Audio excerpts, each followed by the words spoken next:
O mundo mudou, o trabalho mudou. Por que ainda insistimos em colocar as pessoas dentro de caixinhas do modelo de trabalho do século passado? No episódio de hoje, nós vamos falar de arquiteturas de trabalho muito mais fluídas e que a gente vai precisar repensar aqui para o futuro. Eu sou a Priscila Siqueira, estou como CRO aqui na GUP. Sou uma pessoa da pele clara, estou usando um óculos vermelho, olhos castanhos, cabelos escuros, castanhos escuros, e vou conduzir esse episódio aqui do podcast junto com o Robson, que é aqui o nosso co-founder. Me apresentando rapidamente. Olá, gente. Eu sou o Robson, sou um dos fundadores da GUP. Hoje eu estou no papel de CIO. Eu sou um homem branco, cabelo curto, estou de barba e com uma camiseta azul com o símbolo da GUP no peito. E hoje eu estou muito feliz aqui porque a gente vai entender como que uma empresa que, gente, eu particularmente sou muito fã, como que ela está migrando de uma estrutura mais rígida, né, mais antiga, para um modelo mais fluido, mais líquido, com essas dinâmicas do mercado atual. E para explicar isso, como que está sendo esse movimento, a gente trouxe aqui o Daniel. Aí o seu sobrenome eu tenho um pouquinho de dificuldade. Não tem problema. Mottdlover. Mottdlover. É difícil adivinhar como pronuncia mesmo. Daniel Mottdlover, que é CEO da Embraer X, e ele vai compartilhar um pouquinho com a gente aqui um pouco dessa experiência. Se quiser se apresentar, Daniel, fica à vontade. Legal, super obrigado pelo convite para estar aqui com vocês no podcast. Sou super fã da GUP também, né? A gente tem muito orgulho de ter trabalhado com a GUP, acho que bem no comecinho da história da empresa. A Embraer também tinha acabado de lançar o seu programa de conexão com startups, e a GUP acho que foi uma das primeiras, se não a primeira startup selecionada, né, para fazer parte desse programa. Então a gente é super orgulhoso de ver o sucesso aí da GUP, não só como cliente, né, mas a gente se considera um pouco parte aí da história de sucesso da empresa também. Minha autodescrição, né, eu sou um homem branco, cabelo e olhos castanhos escuros, cabelo curto, sem barba. Estou usando aqui um paletó cinza claro com o símbolozinho aqui da Embraer, que eu adoro aqui, que é o logotipo da empresa. Né, ele parece aqui a letra E, mas também é um aviãozinho decolando aqui para voar e transportar pessoas no mundo inteiro.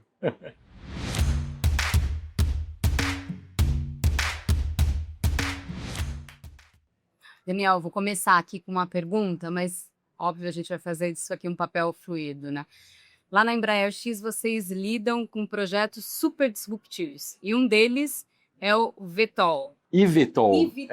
eVTOL, que é o carro. Eu só dou trabalho para vocês, né? Mottdlover, eVTOL, podia fazer a vida de vocês mais fácil. Inovação é isso, né? Inovação passa por isso. Então, assim, eVTOL, que é o carro voador. Então, nesses cenários, a gente entende que o conhecimento de prateleira, né, como a gente começou ali de caixinha, ele não necessariamente é válido, né? Ou seja, a gente precisa de times para resolver problemas que nunca existiram, talvez, né? Então, acho que esse que é um ponto. E aí, o cargo de alguém talvez não é o mais importante, e o que vale talvez, a capacidade, né, de aprender, de desenvolver, de ir atrás, de aplicar um skill. Conta um pouquinho para a gente como que é esse processo dentro da Embraer. É um super desafio, né? Você pegou já um ponto assim que eu estava conversando com a Mari, né, agora no painel também, e mexe muito com a cultura, né, de uma empresa. É quando você se propõe a fazer algo que é tão diferente, que é tão disruptivo, e que não é por acaso que a gente decidiu seguir esse caminho, né? A gente lançou a Embraer X em 2017, quando a gente percebeu que mesmo a Embraer sendo considerada, né, no mundo inteiro, não só no Brasil, mas no mundo inteiro, uma das empresas mais inovadoras do setor de aviação, ainda assim a gente não podia se dar por satisfeito. A gente tinha que encontrar maneiras de se mover mais rápido, de viabilizar produtos, né, que fossem mais diferentes, mais inovadores. E quando você se propõe a fazer algo dessa natureza, você também tem que olhar para dentro de casa e pensar, puxa, que elementos da cultura, né, que nós temos vão nos ajudar nesse novo desafio, nesse novo objetivo, e que elementos eu preciso, de alguma maneira, mudar, aprimorar, adicionar. Então, a primeira reflexão que a gente tem vem de um lugar de humildade, né?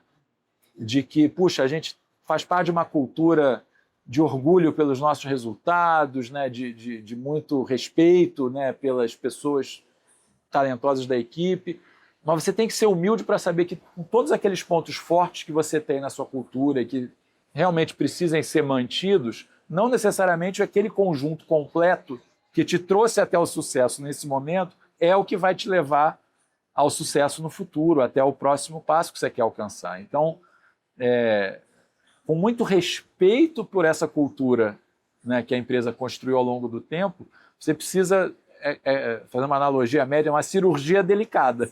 Você não pode botar em risco a vida do paciente, né? A cultura ali é a alma da empresa, é o que faz ela funcionar, é como as pessoas resolvem, né, os problemas e desafios do dia a dia. Então, mexer na cultura é sempre né, o que eu estou brincando aqui, que é uma cirurgia delicada. Mas não quer dizer que ela é intocável, né, que você não pode... Ela precisa evoluir. Se você quer que a empresa continue evoluindo, a cultura também precisa evoluir.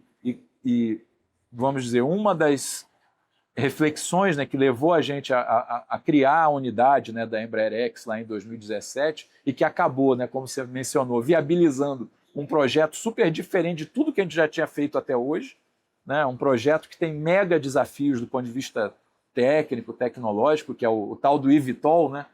É o Electric Vertical Takeoff and Landing. O que é isso? É um veículo 100% elétrico, movido a bateria. A Embraer nunca tinha desenvolvido um avião 100% elétrico, que pode decolar na vertical como se fosse um helicóptero. A gente também nunca tinha desenvolvido um veículo com essa característica. Depois ele transiciona e voa como um avião com asas, né? Que é mais de 10 vezes mais eficiente que um helicóptero, que é o que vai fazer o custo dele ser acessível para a classe média poder voar nesse veículo, né? Então é muita novidade de uma vez só. E isso é só o veículo, porque para isso funcionar nas grandes cidades do mundo, como São Paulo, Nova York, Nova Delhi, a gente vai precisar de um novo sistema de tráfego aéreo para controlar, né, o espaço aéreo. A gente vai precisar vertiportos, né, que vai ser onde ele pousa e onde ele decola. Carregadores elétricos, né, rápidos, como tem hoje para automóveis. A gente vai ter que criar algo análogo, mas é uma tecnologia diferente para abastecer um veículo aéreo. Enfim, é uma série de mudanças, né, que vão impactar a mobilidade urbana nas grandes cidades do mundo. E como é que você começa isso, né? Às vezes a gente brinca, poxa, isso aí é um movimento social, então não é só um plano de negócio, né? Isso é uma transformação no nível de um ecossistema. É diferente de você botar um produto novo num mercado que já existe, para atender um cliente que você já conhece, né, para mitigar. Sempre vai ter risco envolvido em executar um plano de negócio, mas normalmente são riscos que você já mapeou e sabe como tratar. Quando você vai se lançar em algo tão disruptivo, tão ousado, uma das primeiras reflexões nossas foi essa: qual é a cultura que a gente precisa ter, qual é a forma que a gente vai trabalhar, como é que a gente vai se organizar, como é que a informação, como é que as decisões vão ser tomadas, né, para viabilizar um empreendimento dessa natureza. Então, a gente começou a se fazer essas perguntas. Continuamos num lugar de humildade, então, assim, a gente não acha que tem todas as respostas, nós estamos aprendendo muita coisa ao longo dessa jornada, mas o próprio aprendizado já é um ganho enorme dessa decisão que a gente tomou, por mais que a gente ainda tenha mais perguntas do que respostas, especialmente nesses temas da cultura, mas já aprendemos tanta coisa valiosa e que a gente pode multiplicar para a empresa inteira. Isso é bacana, né? Não fica restrito a quem está trabalhando nesse desenvolvimento, na Embraer X, na IVE, que foi a empresa que a gente lançou, né? IVE Air Mobility é spin-off. A gente lançou e fez um IPO na Bolsa para desenvolver esse produto, esse veículo, esse mercado todo. E ela está criando uma cultura diferente, que a gente tenta juntar o melhor dos dois mundos, né? Pegar todos os pontos fortes da cultura que trouxe a Embraer até onde ela está hoje, mas ousar sonhar, né? Ousar pensar novos elementos que a gente pode agregar para tentar ser um pouquinho startup no nosso modo de executar as coisas. perder esse DNA, né? É isso aí. Um projeto muito ambicioso assim também, ele vai deixar vários outros pequenos projetos e avanços no caminho, né? Eu acho que Certamente. você deu um exemplo aí, né? Interessante. Ele vai ter vários filhotes, Vários né? filhotes. Às vezes o pessoal brinca, a Ivy é como se fosse a filha para o Daniel. Realmente, para mim é a minha terceira filha. Tenho 2 filhas biológicas e uma filha corporativa. Então, tem uma conexão muito emocional assim, com a Ivy.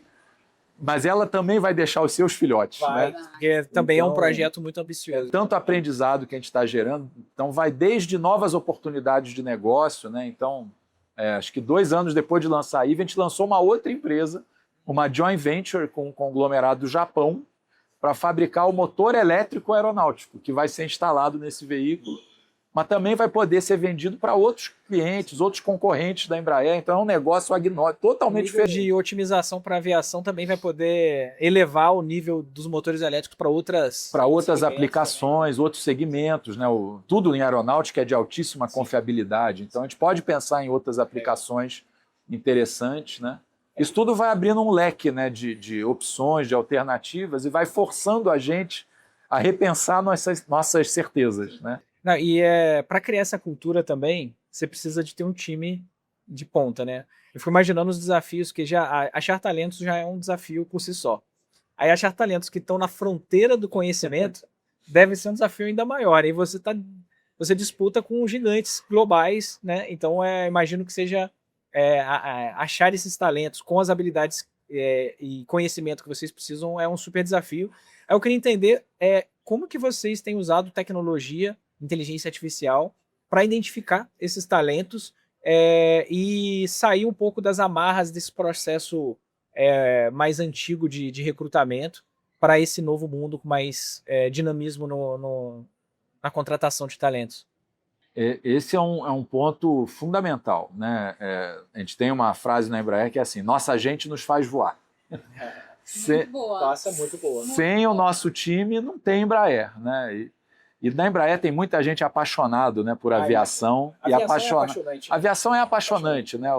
A quantidade de gente que a gente tem na nossa equipe que sonhava em trabalhar com avião desde de criança, menino, menina, já queria ou ser piloto ou projetar avião, estava jogando seus aviãozinhos de papel, e o dia que entrou na Embraer foi tipo, né, o grande sonho da vida sendo realidade. Assim, ó, é um percentual tão gigante, né, que imagina o espírito que a gente tem ali dentro, né, isso sem dúvida nos ajuda muito, né? Mas mesmo tendo essa vantagem, vamos chamar assim, né, não é fácil fazer o que você perguntou, né? Você atrair o talento certo para o que a empresa precisa não é só uma questão de competência técnica e não é só uma questão de comportamento, é uma combinação disso tudo, né? E hoje a gente vive no mercado uma disputa por talento, porque eu acho que todas as, né, empresas bem-sucedidas entenderam que esse é o nome do jogo.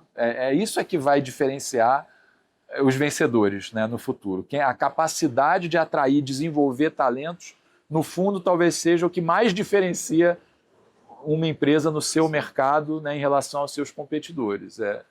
E a disputa por talentos, ela não tem barreiras, não tem fronteira, ela atravessa os setores, né? Então a gente olha aqui e fala, puxa, a Embraer é super bem posicionada porque a gente tem uma quantidade de escolas de engenharia, né, aeronáutica de primeira linha no país. Tem o ITA, que é de onde a Embraer nasceu, tem a USP, tem São Carlos, tem Unicamp, tem Federal de Minas Gerais, de Santa Catarina. Eu posso continuar enumerando aqui quantidade de escolas de excelência que a gente tem no Brasil. É um privilégio para a Embraer poder, né, recrutar num mercado desse. Mas assim, a nossa moleza acabou aí. Porque o mercado financeiro vem em cima para contratar engenheiro aeronáutico. Com vontade. Com bastante dinheiro. Com bastante dinheiro e bastante vontade. E outras indústrias também vêm, indústria de software, né, indústria de... e vem pessoal de fora do Brasil. Acho que também, desde a pandemia, isso ficou muito mais claro, né? Sim. Como é que a disputa por talentos não tem fronteira de país, né? Também é global. O pessoal vem contratar empresas da Europa, dos Estados Unidos, contratando, e muitas vezes a pessoa que é contratada não precisa nem se mudar para outro país. Pode trabalhar remotamente aqui do Brasil, numa boa, ganhando em dólar ou em euro. Então, assim, essa é a realidade. É claro, se você está falando de mão de obra altamente qualificada, que é uma demanda da nossa indústria, né, esse é o tipo de contexto que a gente precisa lidar. Então, o que a gente tem procurado fazer? Né? Mas eu volto ao tema da humildade. A gente está aberto para aprender muito mais ainda, mas a GUP foi um exemplo bacana, acho que foi a primeira vez que a gente começou a usar, né, muito mais cedo que o hype, né, da inteligência artificial, já estávamos fazendo uso, né, de algoritmo para ajudar a gente na triagem, na seleção dos milhares e milhares de currículos que a gente recebe, né, por ano para os nossos programas aí de estágio, né, de recrutamento, para tentar ser mais assertivo nessa escolha, sempre com a filosofia de que não tem substituto, né, para o contato humano, para a avaliação do olho no olho também. Então, todo o processo, né, na sua etapa final, vai passar por algum tipo de conversa, de dinâmica, de interação, mas a gente aumenta muito a nossa chance de acertar se a gente consegue, né, fazer uma triagem mais inteligente, mais bem feita, né, com maior grau de acerto. E a gente vem tentando prosseguir aí nesse caminho, né? Outra coisa também é o nosso employer branding, né? A gente tem que parecer atrativo para os talentos, né? Então, muitas vezes, aqui no Brasil, né, a gente ainda não, talvez tenha sentido tanto isso na pele. Eu, morando lá na Califórnia agora, eu vejo isso muito gritante, né? Como é que o candidato vai na entrevista de emprego para escolher se ele quer trabalhar ali ou não. Então, o entrevistador, mais da metade do trabalho dele é vender, convencê-lo de que é uma boa opção de carreira vir trabalhar nessa empresa ou nessa posição que está aberta.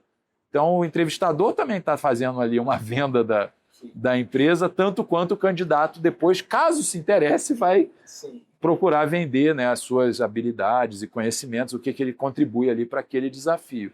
Mas eu acho que isso vai se tornar mais e mais frequente. Quanto mais o nosso mercado for amadurecendo, e eu vejo isso acontecer, acho que é positivo, né, como nossas empresas estão se sofisticando, nosso ecossistema de inovação está assim, muito legal ver como é que as startups brasileiras estão surgindo, né, e começando a conquistar aí o seu espaço. Se no começo era só fintech, né, digital, aplicativo, hoje você já vê, né, uma diversidade muito maior, né, de empreendedores. Acho que os nossos jovens talentos estão atentando para o fato de que há alternativas, né? Eles podem criar carreiras de maneira muito diferente do que na minha época, né, entregando um pouco a minha idade aqui. Né? Quando eu me formei, assim, o negócio era concurso público, né? Era ir trabalhar numa estatal, não tinha muito a outra opção de emprego, né, ou de carreira, vamos chamar assim, do que eu vou trabalhar numa empresa grande e tal. Hoje em dia não é mais isso. Você pode até começar numa empresa pequena, depois vai para uma grande, sai, funda a sua própria empresa com aquilo que você aprendeu. Então, todas essas alternativas, essas opções estão disponíveis, e eu vejo como é que os jovens estão mais antenados e dispostos a experimentar, né, esses outros modelos. Como é que eu, como Embraer, uma empresa, né, já de uma distinta senhora de 56 anos, né, prestes a completar 57, né, como é que eu consigo tornar excitante, né, atrativo, sexy? Né? Uma senhora inteirona. Essa 50 anos moderno, né? Assim, 50 anos de os 50 hoje, anos né? de hoje, 50 anos bem vividos, né? Tá in shape, né? Faz o seu exercício todo dia, 6h30 da manhã, está na academia lá, malhando, para começar o dia de trabalho já, né, bem disposta. Essa a Embraer está lean, né? A gente está fit for growth. Exato. E você comentou uma coisa muito legal que você falou, né? Primeiro, mexer na cultura de forma cirúrgica. E segundo, o desafio de atrair os talentos. Aí a minha pergunta o segundo desafio é reter esses talentos. Sem dúvida. Né? Porque também e aí conectando com a cultura, hoje a gente ainda está muito acostumada com os job descriptions, etc. Então, como é que eu faço para as pessoas irem navegando dentro desses projetos filhotes que vão surgindo, para ter essa fluidez e reter as pessoas? Como é que vocês fazem nesse sentido? Nossa, essa pergunta aí valia um papo só esse aí de mais de uma hora, assim, é uma delícia esse assunto e eu acho que é uma das coisas que mais me energiza, vamos dizer, ver como, né, a Embraer lida com isso, né? Como é que esse desafio flui dentro da nossa empresa, né? Retenção, né? Nem é uma palavra que a gente gosta muito, né? Dá a impressão que a pessoa está retida, presa, né? Tá presa, né? Tá acorrenteia. Não, a gente gosta de falar assim, todo mundo que está na nossa equipe está na nossa equipe por uma escolha. A cada dia a pessoa acorda de manhã e escolhe trabalhar na Embraer, trabalhar na Embraerex, trabalhar na IVE. É uma escolha que a pessoa faz, porque se ela escolher buscar outro projeto, ela com certeza Ela não vai ter dificuldade. ela não vai ter dificuldade de se recolocar, de ser reconhecida, né? Então, assim, nós precisamos ter isso em mente quando a gente está desenhando, né, a maneira como a gente vai incentivar essa pessoa a ter motivação, né, energia para continuar conosco por uma questão de escolha, né? Então, esse é um ponto importante. Pulando um pouco para o final da história, né, eu acho que a Embraer faz isso razoavelmente bem, assim, bem melhor do que a média do mercado. Isso gera reconhecimento. E isso gera um desafio extra. Porque na medida que os nossos concorrentes, né, as outras empresas reconhecem, poxa, essa é uma empresa que reconhece e desenvolve super bem os seus talentos, é ali mesmo que eu vou mandar meu headhunter atacar, porque deixar eles desenvolverem e eu pego pronto. Deixa ele fazer o trabalho, quando tiver no ponto de bala eu vou lá e pim, trago, né? Então, assim, o nível de assédio ao pessoal que é formado pela Embraer é gigantesco, e é assim, é assédio do mundo inteiro. O cara abre o LinkedIn dele, tá lá 3, 4 convites todo dia, abre o e-mail, tem... Os caras descobrem e vêm, assim, é uma busca muito direcionada que torna a nossa vida de liderança, né, de gestão mais difícil, mas ao mesmo tempo acho que é uma evidência de que parece que a gente está no caminho certo, né? Alguma coisa certa a gente deve estar fazendo. E o que são as coisas que eu acho que a gente está fazendo certas, né? Tem a ver com libertar as amarras, né? Dar oportunidade para as pessoas serem protagonistas da sua própria carreira. E eu acho que essa é uma palavra-chave, protagonismo, né? A nossa origem, né, falando de coisas que a gente evoluiu na nossa cultura, nossa origem era militar e estatal. Você falou de descritivo de cargo, isso já era um avanço sensacional. Assim, a gente era a caixinha dentro da caixinha dentro da caixinha, né? Engenheiro nível 2, 3, barra B, C, D, era tudo sistematizado, né? Um RH tocado por engenheiros. Então, essa é a nossa origem, né? Com muito respeito e orgulho, né, de onde a gente veio. Trouxe a gente onde estamos hoje, mas a gente vê que para os desafios, né, que a gente está enfrentando nos dias atuais, e principalmente o que a gente vislumbra para o futuro, a gente precisa mudar algumas dessas coisas, precisa ter mais flexibilidade. E uma das conversas que a gente tem tido com mais recorrência com a nossa equipe é: você é o protagonista da sua carreira. A empresa vai te dar ferramentas, orientação, seja do seu líder direto, seja de um programa de mentorado, que é outra coisa que a gente estimula muito, né? Escolha um mentor de outra área, de outra, né? Alguém que não está no seu dia a dia, que não é uma interface sua frequente, mas alguém que você conheceu, ouviu falar, admira. Vai lá fazer Você vai buscar o seu mentor. Não espere a gente vir assign, né? Agenda. Não, é contigo. A gente quer que você corra atrás, né? Então a empresa vai dar os meios, vai dar as ferramentas, mas você, né, tem que correr atrás de buscar o que te motiva, o que te interessa, onde que você se vê daqui a um tempo, né, na sua carreira. Aprenda sobre a empresa, né? Aprenda sobre o negócio. Quanto melhor você entender quais são os desafios da empresa, maior a chance de você poder entender onde que o meu perfil, o tipo de coisa que me interessa, casa com o que a empresa precisa.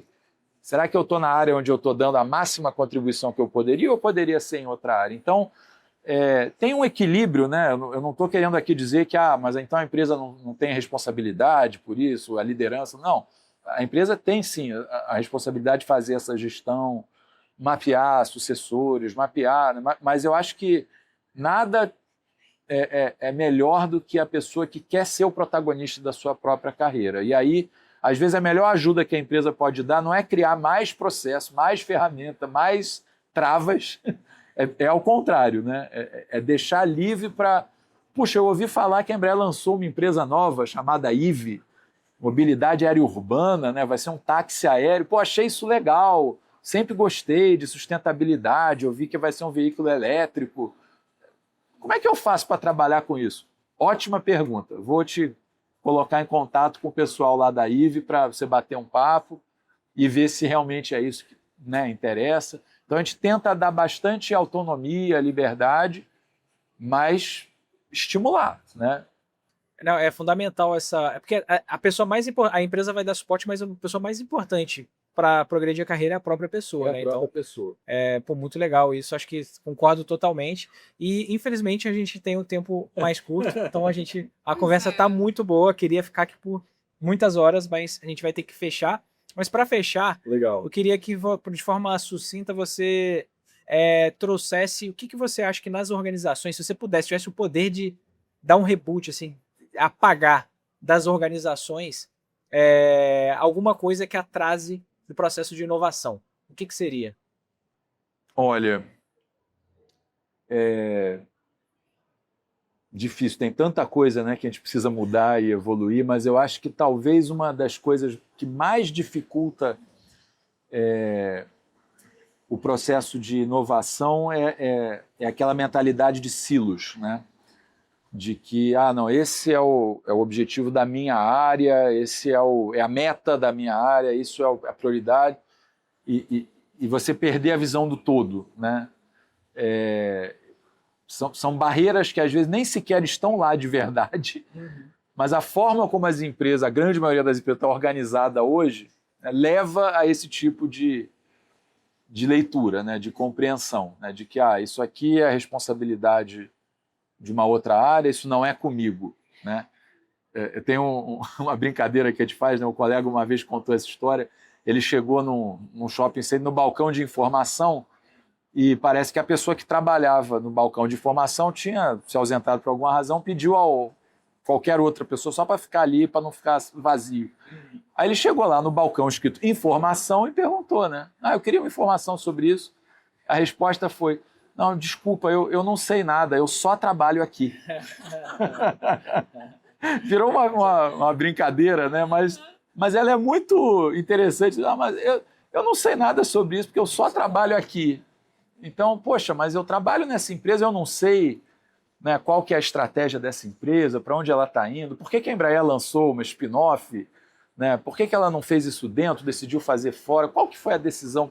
A pessoa tem que se interessar em conhecer não só a área, né, onde ela está trabalhando naquele momento, né, o objetivo de mais curto prazo, vamos dizer, do que ela está engajada, mas essa visão do todo, né? E eu acho que isso é algo que motiva, que as pessoas, se não tivesse esses entraves, elas naturalmente procurariam por isso, mas a forma como a gente monta o nosso organograma, né, de caixinhas, a gente põe todo mundo, né, cada equipe está dentro de uma caixinha, cada liderança é uma caixinha. Então essa visão de que eu cuido só da minha caixinha e tem alguém que vai tomar conta das outras, na vida real não existem as caixinhas. Barreira psicológica. O organograma só existe na tela do computador ou no papel. Na vida real, assim, eu lamento dar essa notícia para quem, né, é viciado em política, organização. O organograma não existe. O que existe são redes de relacionamento. Né? São redes que se ativam, parece mais as conexões do cérebro. Né? São sinapses que vão se formando. Eu sei com quem falar, eu sei para quem ligar, eu vou pedir ajuda aqui, vou me informar acolá. Então essas redes são muito mais importantes para uma empresa ter agilidade, ter fluidez, do que a caixinha. Né? Legal. A caixinha talvez ajude a organizar algumas coisas, mas você perguntou o que eu mudaria, né? Eu preferiria ver no futuro um organograma, entre aspas, que é muito mais, parece uma rede neural, cheio de nós e conexões que vão disparando, né, os contatos. Isso eu acho que talvez provocasse uma outra forma de pensar as organizações. Nossa, muito legal. Daniel, muito obrigado. Nossa, eu estou muito honrado de bater esse papo com você aqui, porque acho que para pensar esse futuro do trabalho, a gente tem que estar muito mais perto de uma startup, porque às vezes eu brinco que a startup ele tem uma mesa, todo mundo, você fala aí, funciona um pouco assim. É tão Não precisa de pequeno que organograma, não tem um certo? organograma, todo mundo tem que resolver as coisas, já se fala rapidamente, sem essa burocracia e política ali organizacional, muito legal. O Peter Drucker, né, um último comentário aqui, porque eu fiz esse comentário no painel agora há pouco. O guru da teoria da administração, né, ele falava isso, que a partir de um certo tamanho de empresa, em número de pessoas, esse tipo de gestão, né, eu vou conversar com todo mundo, não precisa de processo, não precisa de organograma, para de funcionar. Se a empresa ficar grande a partir de 500, 600, 700 pessoas, Ali, né, ele tem os thresholds, né? Você não tem mais como abrir mão de ter um organograma, de ter procedimentos, de ter...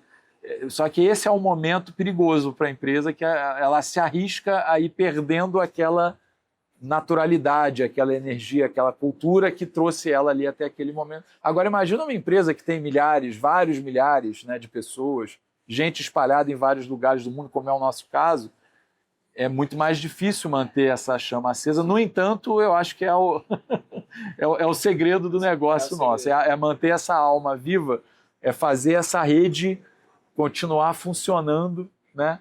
Independente do que diz o organograma, as pessoas sabem como ativar essas sinapses para fazer as coisas acontecerem e a gente tenta, né, acordar de manhã, a senhora, né, jovem senhora de 56 anos, operar como se fosse uma startup de 23 mil pessoas.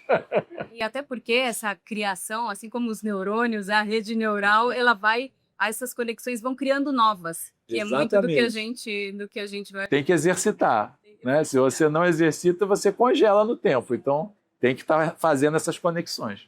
Ótimo. Nossa, Daniel, muito obrigado. Muito legal o bate-papo. Muito bom. Muito obrigada também, um prazer enorme. Primeiro pela admiração, pela Embraer, por o que vocês vêm fazendo, inovando. Então, muito bom. E para você que está nos assistindo, eu queria fazer uma pergunta. Você ainda está contratando por crachá ou você está buscando potencial humano? Acho que essa é a pergunta.